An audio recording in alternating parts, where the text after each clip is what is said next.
बहुओं का पैसा लेके चली गई, एक का उधार हो गया। सेठ जी घर आए, श्री राधा श्री राधा श्री राधा श्री राधा श्री राधा कीर्तन करते हुए भोजन के लिए बैठे।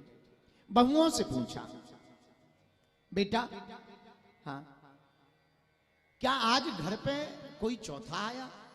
तुम लोगों ने चूड़ी पहन ली? जी पिताजी पहन ली। क्या कोई और था? नहीं नहीं, हम 3 ही लोग थे। ओ, लगता है वो पागल बना रही, बुद्धू बना रही थी, पैसा लेना चाहती, हमने ठीक नहीं दिए, आज हम बच गए, वरना 4 लोगों का रुपया लग जाता। ऐसा कह के सेठ जी ने राधा रानी को प्रणाम किया। श्री राधा श्री राधा श्री राधा श्री राधा श्री राधा राधा राधा कहते हुए सेठ जी सो गए। और जैसे ही सोए सपने में श्री किशोरी जी आ गई। आहा, वो मोहिनी मूर्तिया, वो प्यारी सुंदर छवि लेकर के श्री किशोरी जी प्रकट भई। उदास मन। सेठ जी ने सपने में ही पूछा, क्या बात है आज बेटी हमारी उदास क्यों, ये मुंह क्यों लटका हुआ? सपने में प्रकट हुई वृषभानु की दुलारी बोली, सुता बनाए तात नात ना निभायो है, चूड़ी पहन लेनी जान पितु के घर को आज, आप मनहारन को मोल ना चुकायो। पिताजी हमें लगता है तुमने हमको बेटी बनाया पर माना ना। क्यों? आज हमने चूड़ी क्या पहन ली, तुमने तो मनहारनी का पैसा ही नहीं चुकाया। तुरंत सेठ जी की आंखों से आंसू आ गए, सपने में ही फूट फूट कर रोने लगे। श्री बरसाने बारी किशोरी जी ताना देने लगी, 3 बहू याद रही, 3 बहुएं हैं वो तो याद रहा, 3 बहुएं याद रही किंतु बेटी नहीं याद रही, कहत श्री राधिका को हिये भर आयो है। 3 बहुएं याद रही पर बेटी याद नहीं रही। ऐसा कह के किशोरी जी की आंखों में आंसू आ गए। और ऐसी भई कौन मजबूरी है। अच्छा, कामनाओं से मुक्ति मोह माया से। गजब के आदमी हो, मोह माया से मुक्ति पाने आए हो, एसी हॉल में बैठे हो। देखो धन्य है प्रभु, क्या गजब के आदमी है, इन्हें शर्म नहीं आती अपने मन से। बताइए, स्विमिंग पूल में ये तैर रहे हैं रोज, मोह माया से इनको मुक्ति चाहिए। जय हो प्रभु जय हो। नहीं ठीक है। कहाँ के हो, बिहार के हो क्या? हाँ तो ठीक है। हाँ क्या है मुक्ति? भक्ति मुक्ति है। वाह, धन्य है।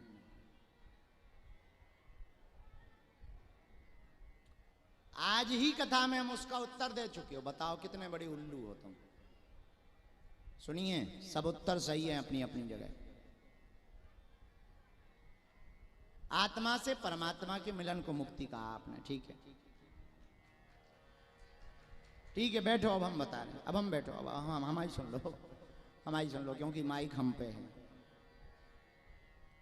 कोई कहता है मोह माया से मुक्ति, कोई कामनाओं से, कोई काम क्रोध लोभ त्याग को मुक्ति कहता। हम इन सबके खिलाफ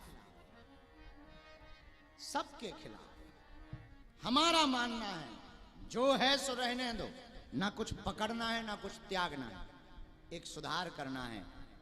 जो है वो हमारा नहीं है, जो हमारा है उसको पहचान करके पकड़ लेना है, बस इसी का नाम मुक्ति है।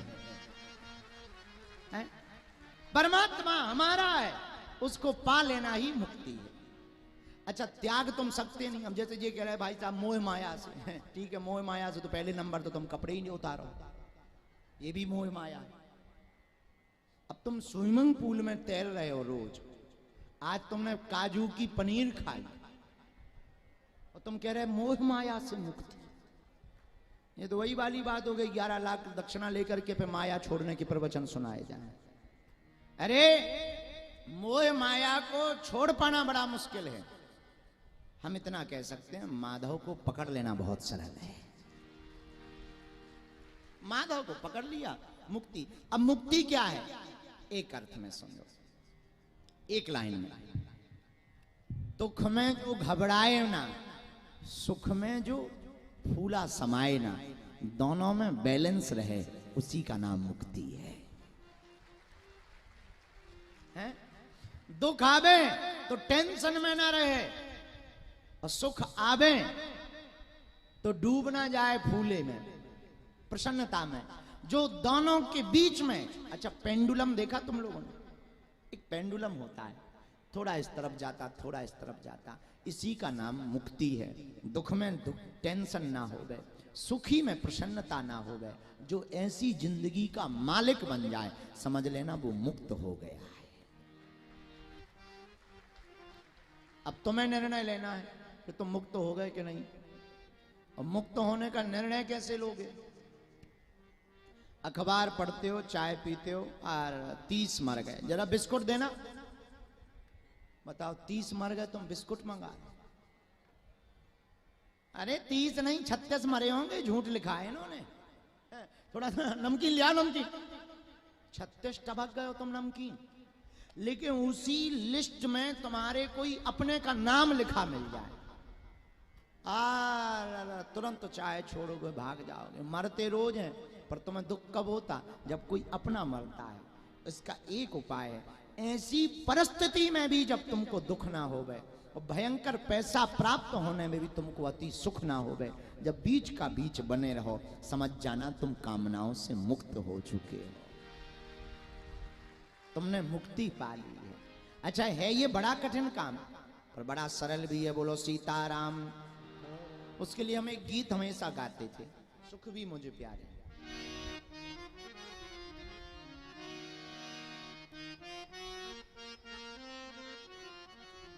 एक साधक ने लिखे, दुख भी मुझे प्यारे, छोड़ू मैं किसे भगवन, दोनों ही तुम्हारे। जितने भी लोग यहाँ बैठे हैं, आपके पूर्वज ऊपर बैठे बैठे धन्य मना रहे होंगे। हमारे वंश में एक बेटा बेटी ऐसा जाया है, जिसने गया जी में आकर के हम लोगों के निमित्त पिंडदान करवाया है। चौथा लाभ, अश्वमेध यज्ञ जैसा समान पुण्य गया जी में आकर के पिंडदान करने का प्राप्त होता है। और पांचवा लाभ, हम अपने पितरों के प्रति कृतज्ञता जाहिर करके ये तय कर लेते हैं कि जो संस्कार हैं आज भी हमारे अंदर जिंदा है। ये गया जी के 5 लाभ। लेकिन एक बात है, गया जी आकर के अगर हमने अपने पितरों के निमित्त में कृतज्ञता ज्ञापित नहीं की, श्रद्धा अर्पित नहीं की, तो थोड़ा सा एक बार विचार करना, क्या आपने जिस वंश में जन्म लिया उसके लिए कुछ किया? जिस वंश में कुल में आपने जन्म लिया उसके लिए अगर आपने कुछ नहीं किया तो आपने फिर कुछ भी नहीं किया। कितना भी कुछ कर लो, कितना भी नाम कमा लो, धन कमा लो, पर जिस कुल में जन्म लिया, जिस वंश में जन्म लिया, उस कुल के लिए अगर कुछ नहीं किया तो आपने कुछ भी नहीं किया। बुरा ना मानना, हम अक्सर एक सूत्र बोलते हैं, बेटा और बेटी वो महान है। वो महान नहीं है जो माता पिता के नाम से जाना जाए, बेटा और बेटी तो वो महान है जिनके नाम से माता पिता को जाना जाए। सफलता तो तब है जब आपके पिताजी किसी चौराहे पर खड़े हों और लोग मुस्कुरा कर कहें ये फलाने के पिताजी खड़े हुए हैं, तब मान लेना कि आप सफल हो गए। तो गया जी में आने के ये 5 लाख। कल हमने आपको कहा था पितृपक्ष में 5 लोगों को भोजन करवाए जाते हैं। किसको किसको? पहला गाय, गौ माता को भोजन क्यों करवाया जाता? गौ माता के भोजन देने से सभी देवताओं को भोजन पहुंच जाता है। बोलो गौ माता की। दूसरा स्वान, स्वान यानी हाथी। खड़े हो जाओ भाई साहब, हाथी को बोलो ए खड़ा हो जा, खड़ा हो जा हाथी वाला, खड़ा हो। नक्कटा हाथी होता है। गजब के श्रोता मिले हमको। तो बताइए, हमने कहा स्वान माने, बोले हाथी, होता है कुत्ता।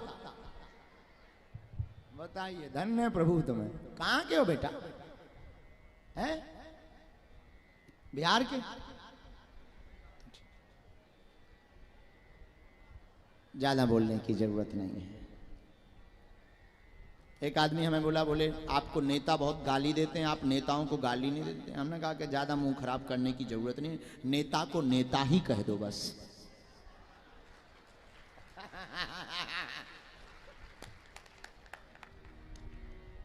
हो गया काम।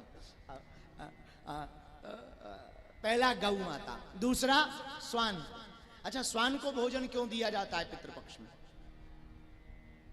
यमराज के मार्ग को यमराज के मार्ग का अनुसरण करता है। यमराज के पास जो मार्ग अनुसरण करते दो कुत्ते, साम और सबल, दो कुत्ते हैं। इसलिए जो भी स्वान को भोजन करवाता है पितृपक्ष में, उनका वह भोज्य यमराज तक पहुंच जाता है और अपने पूर्वजों को दी जाने वाली यातनाओं में यमराज के पास जब भोज्य पदार्थ पहुंचता है तो फिर यमराज, अगर पितरों को यातना दी जाती हो या किसी कारणवश पितर किसी ऐसी योनि में है जिसमें अति से ज्यादा कष्ट पा रहे हो, तो यमराज के पास पहुंचने से, भोज्य पदार्थ से, पिंडदान से, गरुड़ पुराण से, त्रिपिंडी श्राद्ध से अथवा पितृ गायत्री के निमित्त कोई अनुष्ठान करने से अमुक साधक के पूर्वजों की यातनाओं को कम कर दिया जाता है। तीसरा भोजन किसको दिया जाता है? काक। काक माने क्या होता है? हाँ ठीक है, तुम लोग जो है डायनासोर मत बोलते, कोई ठिकाना नहीं है डायनासोर। तो काक माने होता है कौवा। कौवा को क्यों भोजन दिया जाता है? हाँ, कौवा का ये गुण है, वो सबको मिलकर के खाता है, सबके साथ मिलकर के खाता है। ये तो ठीक है, पर किसका प्रतीक है कौवा? यम का। ये भी यम का प्रतीक है, यम का प्रतीक है। और यह पितर लोक तक जाता है। पितर लोक तक पहुंचने के कारण जो भी कौवा को श्राद्ध पक्ष में भोजन करवाता है, उनके पितरों को तृप्ति प्राप्त होती है, इसलिए कौवा को भोजन करवाया जाता है। चौथा भोजन पिपील का, चींटी। चींटी को क्यों करवाया जाता है? करवाते हो? पहले के जमाने में लोग हुआ करते थे, अपनी जेब में नमक, क्षमा करो, शक्कर और आटा जेब में डाल करके जहां भी चींटियों का घर देखते थे वहां जाकर के डाल देते। अब आजकल तो ठीक है, जय बजरंगबली की है, घर ही उखाड़ देते। हाँ, जेसीबी ले जाते हैं, घर उखाड़ देते हैं। जय हनुमान जी। चींटी को श्राद्ध पक्ष में भोजन कराने का बड़ा महत्व है। चींटी को जो भी व्यक्ति श्राद्ध पक्ष में भोजन कराएगा, शास्त्र कहते हैं उसको सुख और समृद्धि की प्राप्ति होती है। पितरों को होता है स्वधा और देवताओं को होता है स्वाहा। क्या होता है? जोर से बोलो। भगवान के दो मुख हैं। कितने मुख हैं? कौन कौन से हैं? नहीं नहीं नहीं, गड़बड़ मत बोलो। दो मुख हैं, एक अग्नि मुख, दूसरा ब्राह्मण मुख। ब्राह्मण मुख में होता है आहा, अग्नि मुख में होता है स्वाहा। अच्छा, भगवान से पूछा गया आपको कौन सा मुख ज्यादा प्रिय है? भगवान बोले, भैया जब घी से लपलपाता हुआ मालपुआ भूदेव के मुख में जाते हुए पेट में जाता है और पेट में हाथ फेर करके जब ब्राह्मण देवता कहते आहा, भगवान कहते हमें भैया बहुत मजा आ जाता है। ये भगवान को ब्राह्मणो समुखमासीत बाहु, हम नहीं कह रहे हैं, वेद कह रहा भगवान के दो मुख हैं, ब्राह्मणो समुख, ब्राह्मण का मुख भगवान का मुख। अच्छा लेकिन हाँ एक बड़ी गड़बड़ है, ब्राह्मण का मुख भगवान का मुख है, पर ब्राह्मण के मुंह से लार टपकने वाली तुम गंगा जी मत समझ लेना कि अस्थि विसर्जन कर दो। हाँ ऐसे भी कई लोग कुतर्क कर देते हैं। एक जने बोले हमारे घर पे एक महात्मा आए, हमने कहा कि महाराज आपकी ये लार टपक रही है। बोले लार नहीं है, गंगा है, गंगा। वो गए तो अपने पिताजी की अस्थियां लेके मुंह में भर दी। आओ बोले महाराज कई दिन हो गए थे, हमें विसर्जित करना था, गंगा जी हम जा नहीं पाए, बड़ी कृपा भाई तुम्हारे मुंह में ही जब गंगा है तो ही डाल दो। बोलो जय सिया राम। हाँ ऐसी भूल मत करना। भगवान के दो मुख हैं, एक अग्नि मुख, दूसरा ब्राह्मण मुख। ब्राह्मण मुख में आहा, अग्नि मुख में स्वाहा। जो भी ब्राह्मण मुख और अग्नि मुख में इन श्राद्ध पक्ष में भगवान को भोजन पवाता है, ठाकुर जी बड़े प्रसन्न हो करके उस साधक को खूब खूब आशीर्वाद देते हैं। इसीलिए श्राद्ध पक्ष में ब्राह्मण भोज का महत्व। अच्छा इसका मतलब ये नहीं कि तुम खूब खबाओ, जितनी क्षमता है उतनी। दान सामर्थ्यता अनुसार करना चाहिए, जितनी क्षमता हो उतना ही दान देना चाहिए। सामर्थ्यता से ज्यादा दिया हुआ दान, अच्छा ऐसे समझो। एक बात बताओ, तुम ही बताओ, बुरा ना मानना, पहले तुमने दान दिया कि पहले तुम्हें मिला है? पहले मिला है कि पहले तुमने दान दिया?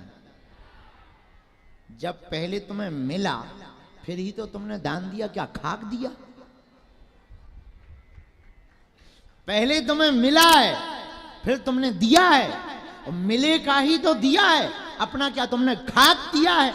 इसीलिए दान, अच्छा हम इसका मतलब ये नहीं कि तुम दान दो, लेकिन पहले हम लोगों को मिला है तभी तो हम बांट रहे हैं। तीर्थ के 3 महत्व हैं, महिमा को जान, स्नान और दान।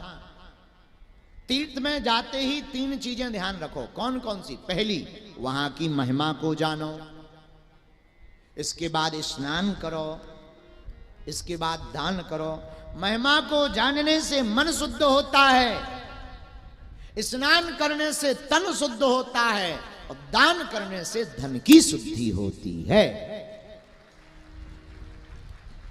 इसलिए पितृपक्ष में 5 लोगों को भोजन कराने का बड़ा फल है। बोलो गौ माता की, गौ माता की जय हो, बागेश्वर धाम की जय हो। अब एक बात और, किसी को पितृदोष लग गया हो, उसके उपाय क्या क्या हैं? त्रिपिंडी श्राद्ध, पितृ गायत्री,